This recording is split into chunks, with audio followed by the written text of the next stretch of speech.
Je vous salue, chers amis, au nom de Jésus-Christ, notre Seigneur et Sauveur. Aujourd'hui, nous sommes privilégiés et bénis de partager le message intitulé La vraie unité. La vraie unité. Nous entendons des gens un peu partout parler de l'unité et dans tous les coins, tous les discours, les chansons, on entend que le mot unité à tout prix. Nous allons découvrir à travers les Saintes Écritures quelle est la vraie unité que Jésus nous parle.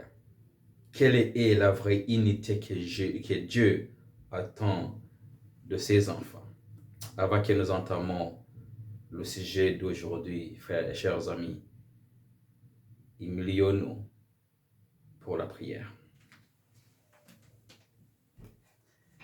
Notre Père qui es aux cieux, que ton nom soit sanctifié, que ton règne vienne et que ta volonté soit faite sur la terre comme au ciel. Nous sommes des pécheurs et nous demandons le pardon de nos péchés. Que ton Saint-Esprit nous guide, nous éclaire, nous aide à comprendre l'unité dont tu nous parles, l'unité dont tu attends de nous, tes enfants. Au nom de Jésus, nous te prions. Amen. La vraie unité. Beaucoup de gens ont vécu, sont unis, parler d'unité, enseigner l'unité, et c'est encore le cas aujourd'hui. On ne parle que de l'unité. Les religions veulent l'unité à tout prix. Les gouvernements enseignent l'unité, mettent de l'avant l'unité. Les organisations veulent de l'unité, alors quelle est exactement la vraie unité? Pour mieux comprendre ces mots, chers amis, il faut d'abord comprendre le mot vérité qui permet de mieux comprendre l'unité. Vérité, unité. Ces deux mots vont de pair.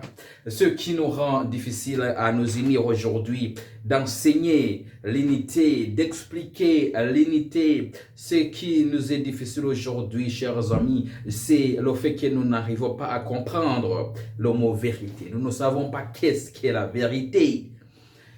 La vérité n'est pas une parole prononcée par les gens.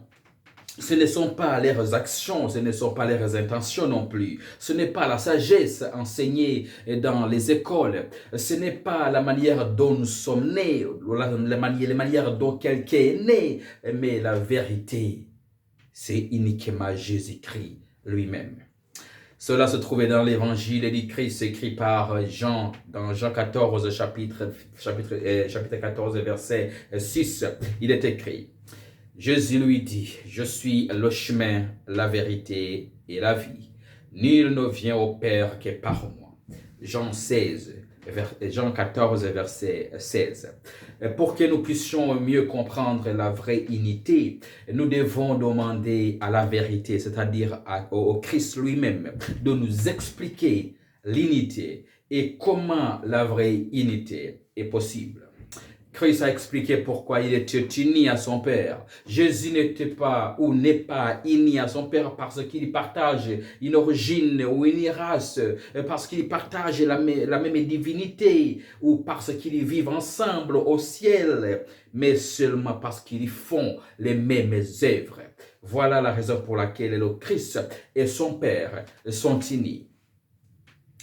L'un fait ce que l'autre veut, et comme il est écrit dans l'évangile du Christ, écrit par Jean, chapitre 10, le verset 30, il est écrit, moi et le Père, nous sommes un.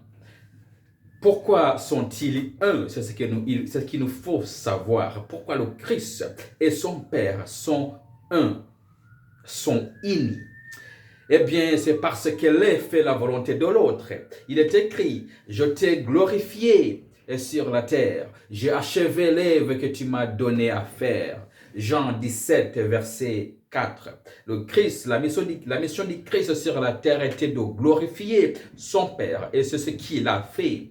Et il a accompli l'œuvre que son Père lui avait confié d'accomplir sur cette terre. Et voilà pourquoi les deux sont unis à travers les œuvres. L'un fait la volonté de l'autre. Et par conséquent, ils sont unis. Ils sont un. La principale raison pour laquelle Christ et son Père sont unis et qu'il fait les œuvres que son Père lui a confiées, Christ nous enseigne comment, à notre tour, nous unir à lui. Il est écrit, si vous gardez mes commandements, vous demeurez dans mon amour, de même que j'ai gardé les commandements de mon Père et que je demeure dans son amour. Jean chapitre 15, le verset 10. Les commandements sont des actions que nous sommes commandés à faire. Prenons quelques exemples. Tous les anges avaient la même race, la même langue, le même créateur, mais ils étaient séparés par les œuvres qu'ils faisaient. Certains ont choisi de faire le mal, d'autres ont choisi de faire le bien.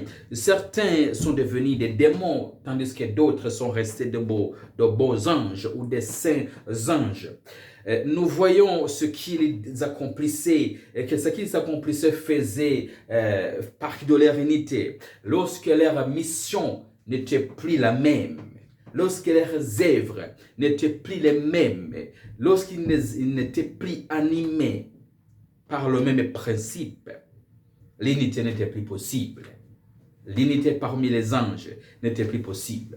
Et notre exemple, chers amis, Adam a eu une union avec Dieu après qu'Adam ait agi contrairement à la volonté de Dieu, c'est-à-dire à manger à l'arbre qui lui avait été défendu. Leur unité, l'unité entre Adam et Dieu était morte, entraînant l'expulsion d'Adam dans le jardin d'Éden.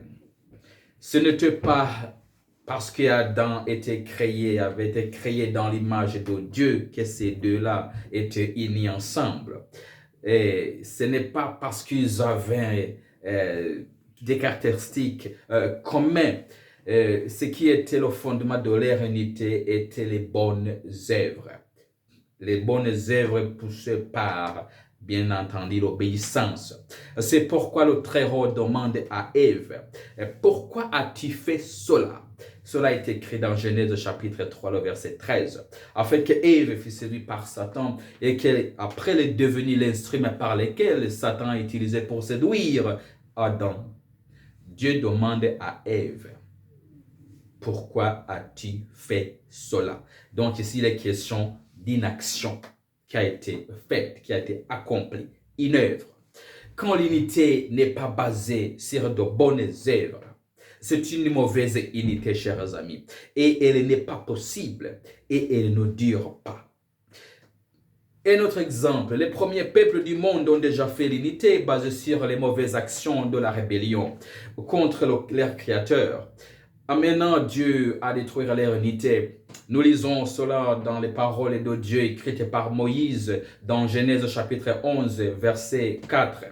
Il est écrit, ils dirent encore, allons, bâtissons-nous une ville, une tour dont le sommet touche au ciel, et faisons-nous un nom, afin que nous ne soyons pas dispersés sur la face de toute la terre.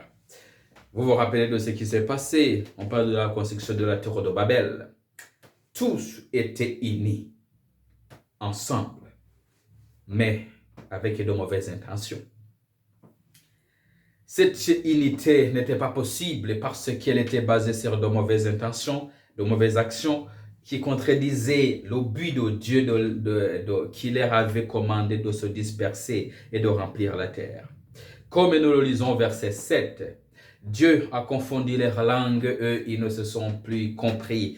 C'est pourquoi, encore aujourd'hui, ceux qui ne produisent pas les mêmes œuvres de l'esprit ne peuvent pas s'entendre ni s'unir ensemble. Cette union, cette unité n'est pas possible. Découvrons ce que le Christ lui-même dit dans l'évangile du Christ qui par Matthieu. Donc, nous lisons dans Matthieu chapitre 7, le verset 23, il est écrit. Et le Christ explique le Christ explique dans Matthieu 7, verset 23, que beaucoup penseront que parce que Christ est mort pour tous, donc ils peuvent faire ce qu'ils veulent. Et que parce qu'ils parlent et guérissent au nom de Christ, que le Christ doit les accepter. Mais il a clairement dit, Jésus l'a clairement signifié ici, qu'il ne recevra que il ne les recevra que par de bonnes œuvres. Il est écrit, alors je leur dirai ouvertement, je ne vous ai jamais connu, retirez-vous de moi, vous qui commettez l'iniquité. Vous qui commettez l'iniquité. Matthieu 7, 23. Le problème ici, chers amis, n'est pas d'avoir un lien de parenté pour que vous soyez unis les uns des autres, de ne pas parler au nom de Jésus, de ne pas être de la même religion. Le problème, ce n'est pas ce n'est pas être né du même pays, partager la même origine, de ne pas faire les mêmes œuvres, mais de faire la volonté de Dieu. Si nous faisons la volonté de Dieu, on peut s'unir. L'unité est possible, basée sur la vérité. Il est écrit, ceux qui me disent Seigneur, Seigneur, n'entreront pas dans le royaume des cieux, mais celui-là seul qui fait la volonté de mon Père qui est dans les cieux. Matthieu 7, verset 21. Rappelons-nous de ce qui s'est passé dans l'église primitive de Dieu pendant que les apôtres prêchaient l'évangile du Christ.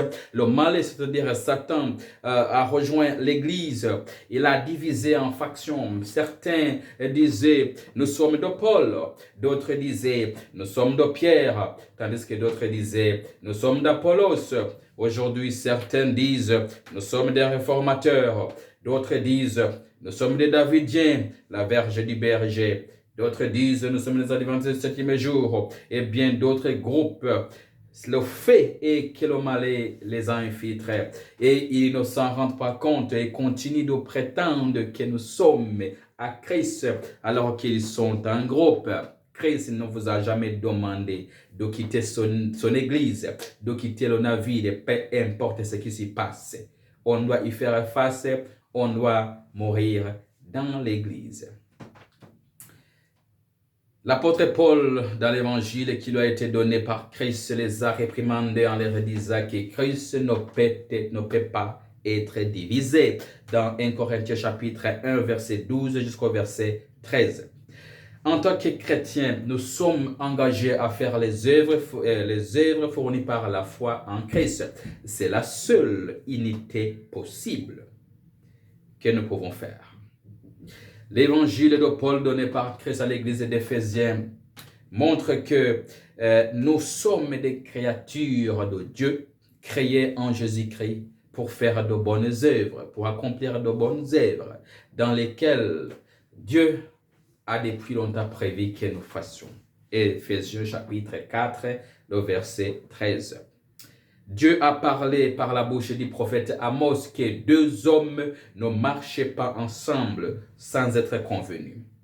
On ne peut pas s'unir ensemble si nous ne sommes pas convenus dans la parole de Dieu. Amos 3, verset 3. Dans le message que Christ a donné à Paul, à l'église d'Éphèse, il a expliqué la véritable unité telle qu'elle est construite. Il est écrit, jusqu'à ce que nous soyons tous parvenus à l'unité de la foi et de la connaissance du Fils de Dieu, à l'état d'homme fait à la mesure de la stature parfaite de Christ. Éphésiens chapitre 4, verset 13. L'unité que Dieu exige de nous est l'unité de la foi en Jésus-Christ. En conclusion, chers amis, il y a le mal dans le monde et il y a Satan, le père du malin, et il y a le bien et Dieu est le père du bien. Il y a l'unité mise de l'avant par Satan et l'unité de Dieu. L'unité qui vient de Satan pour oublier d'attaquer le Christ et tous ses disciples. Jésus a expliqué cela dans l'évangile qu'il a révélé à Jean dans l'Apocalypse chapitre 17 verset 13 jusqu'au verset 14. Il est écrit, ils ont eux-mêmes des saints et ils donnent leur puissance et leur autorité à la bête. Ils combattront contre l'agneau, et l'agneau les vaincra parce qu'il est le Seigneur des seigneurs et le roi des rois. Et les appelés, les élus et les fidèles qui sont avec lui les vaincront aussi. Voilà le but de toute unité qui se construit en dehors de Christ. C'est-à-dire lutter contre le Christ lui-même. Quelqu'un vous demandera de vous unir avec lui, de vous unir avec eux. Quelqu'un vous demandera de joindre cette sorte d'union, cette sorte d'unité. D'abord, découvrez s'il est en Christ. Sinon, comprenez qu'il veut que vous construisez l'unité contre le Christ.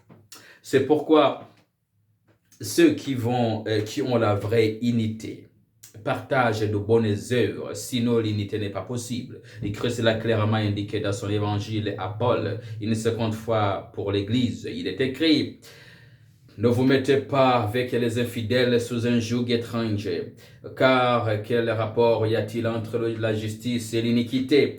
Où y a-t-il de commun entre la lumière et les ténèbres?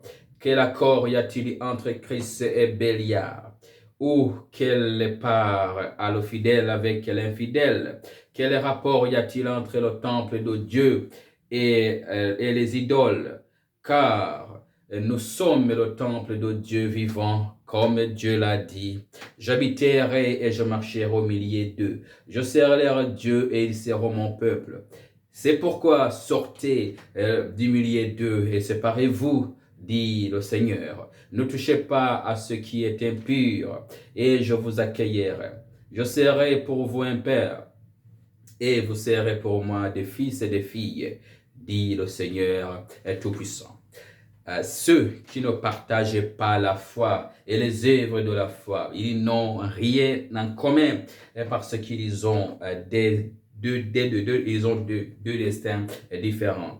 Dieu nous dit: séparez-vous d'eux, sortez du milieu d'eux. Et ce que nous faisons aujourd'hui, c'est de construire des ponts qui nous lient avec le monde. Et sous prétexte que nous voulons les convertir pour les amener à Christ. Mais la vérité est qu'ils nous convertissent vers le monde et non pas nous. Parce que lorsque tu es en haut, tu es facile à faire tomber que faire monter quelqu'un qui se trouve en bas. Alors, chers amis, ceux qui partagent la foi et les œuvres fournies par la foi partagent tout en commun. Ils ont le même destin en Christ et Christ ne peut être divisé comme nous le lisons dans 1 Corinthiens chapitre 1, verset 10 jusqu'au verset 13.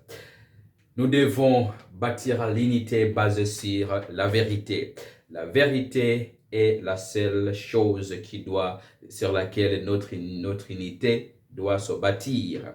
Il n'y a pas de vérité, il n'y a pas d'unité en dehors de la vérité. Et qui est la vérité? C'est le Christ lui-même.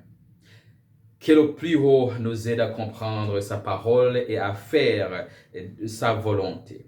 Dans tout ce que nous faisons tous les jours, jour après jour, nous devons faire la volonté du Père. Souvenez-vous, ceux qui font la volonté de Dieu le Père, celui qui est dans les cieux, c'est ceux-là qui seront sauvés. C'est ceux-là qui entreront dans le royaume des cieux. Prions. Notre Père qui es aux cieux, merci pour ces paroles qui nous rappellent qu'est-ce qu'est la vérité, qu'est-ce que l'unité, quel est le genre d'unité que tu attends de nous.